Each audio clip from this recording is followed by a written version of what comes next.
The 1/8 scale GT PreWorlds in Australia has been washed out. The results after the qualifiers counted as final results.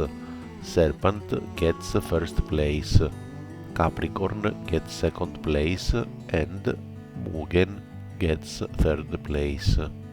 Coming soon by Proline, a new 110 scale off-road tire. Reds has revealed all details about their new rotating backplate. As they state, a true masterpiece of engineering from the Italian company. One Up Racing has colorful wing buttons, alu